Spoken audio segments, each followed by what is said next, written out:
Hello everyone. So I am making this video because we are, in the COVID-19's going on in the world today, and our city is under stay home. I had to go to Petsmart and get some stuff. So, and I'm not in Savannah. I went to Pooler today because I thought that maybe more stuff would be open down here because I know they weren't under at the stay home, but it's good to see that they actually are. Chanel, I had to actually bring her to the vet today, so that's why I'm out and about, and they have it where they come out to your car and they get you. She's okay. She's all good though. So I hope everybody's doing good. This is just a time where we all just need to come together and keep everybody in our prayers.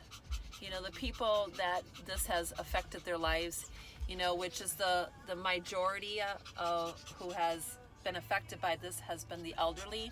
I have been watching a bunch of videos. I watched a video today of a nurse that was in New York in one of the hospitals, and they are having 13 deaths a day, and they're not all elderly people, and they're not having the protection that they need.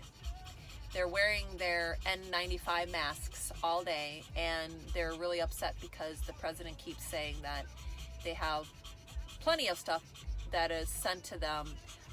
Same thing with the ventilators. The ventilators, they only received like 5 ventilators, and they have like 800 patients, and it's multiplying daily. So even though it's not affecting us where we are, it is in a sense, because things are closed down, but I'm talking about people that are infected, like tons of people, hundreds of people. We live in small towns, so it's not a big impact on our population.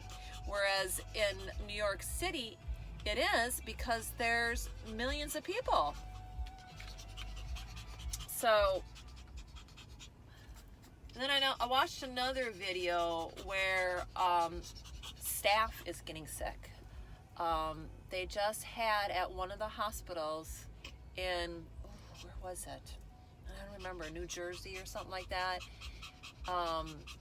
30 people from the hospital, their staff got the virus, coronavirus, but they're saying that they didn't get it from the hospital, which I find really hard to believe, because they said a lot of those people weren't like working in the where they have the people. I don't know, because they think they contracted it outside of work, but I don't think that's true. So I think that they probably got infected by, I would think that the hospital is highly contagious, a place to be. You only want to go there if you absolutely have to. So, but anyways, just keep everybody in your prayers. We have to come together as brothers and sisters, and it's amazing to see in this time of trouble what we're all going through, how people are acting.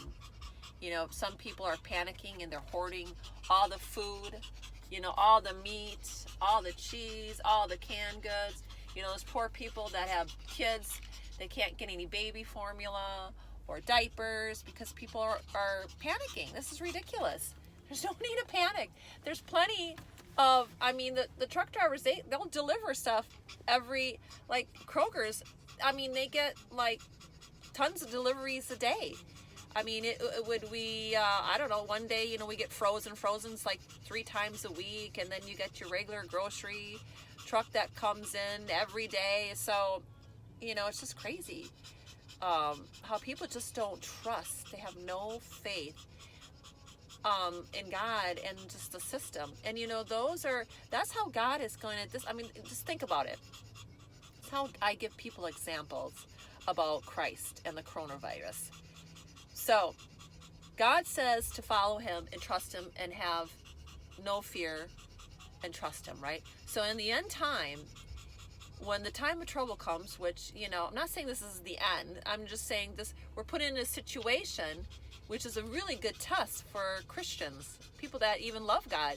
This is a really good test for people to see if they trust God, who the followers are, and who really aren't the followers. So, the same thing with the coronavirus. In the end times, you're either going to trust God no matter how bad it gets, because you know we're all going to go through really hard times, no matter what. You know, we all have to live it. And whether we all are going to die, or Jesus is going to come and we're going to be here when he's here, or it's going to be really bad, we still have to trust God no matter what, to know that he will be coming to save us. Or you can panic or not trust God and do your own thing. So you've got a choice. Trust God that he's going to get us through it, and it's only going to be for a while that we may have to suffer, or not follow him and then not have eternal life. Same with the coronavirus. You either are going to, you still got to trust God no matter what. You got a choice to go out in public when they have orders to stay home, and like, say you could be infected, and you could go out to the grocery store and infect somebody that's old and elderly, who is more susceptible of catching this and dying if they have any underlying issues. So that's selfishness. It's only you thinking of yourself. I had a lady when the governor of Georgia was putting in the place at stay home. She put in the comments that nobody was going to tell her what to do, that nobody's going to tell her that she's going to stay home because they're not going to take her freedom away. And I did respond back to her, and I told her that nobody's taking your freedom away. We need to come together for everybody as fellow, Americans, that we need to come together as one, and we can't be selfish. We need to protect the people that can get infected from this disease and die. So I told her, you're being selfish. Nothing to do, this has nothing to do with taking away our freedom. This has everything to do with helping to save other people's lives if you have the coronavirus. So that's an act of being selfish, and that's not how Jesus wants us to be. If you're all about my freedom, are you taking my freedom rights away? You're not. You still can go outside. Just because you can't go like to different stores and stuff like that were shut down, and just be sensible. Even going to the grocery store is not a good idea for people who are elderly and that has the coronavirus. I mean, I think it's all blown out of proportion. I think that the reason why people are panicking is because they hear what's in the news. They hear what the hospitals are saying. The hospitals obviously are not equipped when 800 people have the coronavirus and they're in bad shape. Especially in New York, there's millions of people that live there. And yeah, say 800 of that population are all elderly and they have underlying issues, and they all get sick at once, and they all have to flood the hospitals. They don't have enough ventilators. Now, people who have influenza, the flu, can come in, and yeah, people will die from the influenza, of course. But they have they'll give you IV fluids and stuff like that and medication. And if you die, you're going to die, because the influenza can kill thousands and thousands of people. The coronavirus is respirators. I can't talk. The machines. And there's a shortage of them because this is something new. We're not equipped to hospitals. No hospitals are equipped to have that many ventilators. So that's why they're trying to get them and send them to the large cities where they need them. So anyways, just trust God. And yes, it's going to affect the economy, but trust God. He's going to see us through this. I mean, take the time to you know, deepen your relationship with Christ. Connect with him. And also connect with your family. You know, there's people that are workaholics at work and they don't get a break in life because all they have to do is work. You have to see it as an opportunity to spend time at home with your children, doing the things that you need to do at home that you can't normally do because you're so busy at work, so you can actually get some projects done at home. So that's a blessing. You know, you have to see things as a blessing. And yes, sometimes in life things are bad. And yes, it's sad when people die. It's sad when people die in a car accident. It's sad when people get killed. You know, kids are getting kidnapped and murdered and stuff like that. And this coronavirus, yeah, it's taken out, you know, a bunch of people. Not like the flu though. So, but I want to just put my 2 cents on everything. And I'll just show you. I know Chanel, she's being crazy because she don't like riding in the car anymore. She gets all crazy. So it's just dead here. You know, the parking lot's dead. I'm gonna go home because I don't feel the greatest, and I've been under the weather, but I've been taking care of myself.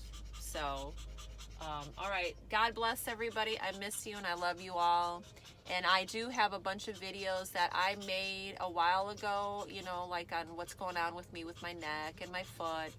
And I haven't posted them because I got sick before the coronavirus. And, but I will post those after a bit. But right now I'm just focusing on the COVID-19. And I just wanted to make a quick video to let you guys know my thoughts about it. You know, everybody thinks differently about it. A lot of people think it's the end of the world. A lot of people are really, a lot of Christians are really making videos, and there's this one guy, and he is just, well, in other words, he's either nuts or whatever, I don't know, because he's just saying how the government is, there's martial laws, and they're gonna take control of us, and we're not gonna have a life, and the world's coming to the end, and that it's gonna be really bad, and this coronavirus is gonna kill us all. And some people take it too far. They really, really, really do. They really do. And we just gotta pray for people like that just are really in self-panic. You know, if they're Christians and they're talking about God, then why are they panicking and trying to freak people out? They're causing panic because they're panicking. And in their videos, they are talking about, oh, this is terrible. Oh, we're not going to be able to do this. Why wouldn't you be at peace and comfort people? You know, because that's what God wants us to do as brothers and sisters in Christ, is to comfort one another, not to make us fearful. So don't listen to the media. I mean, you can watch some videos about you know, what's going on, obviously keep up what's going on and stuff like that with the stimulus bill and the hospitals, but don't get yourself freaked out. Stay home. You know, don't go out. You know, do pickup order for groceries and stuff like that. But we're all going to survive. We're not going to starve. None of us is going to starve. So, all right. I love you guys, and I miss you. And I'll try to get back to making videos, but just know that you're all in my prayers, and I love you guys. Okay, bye-bye.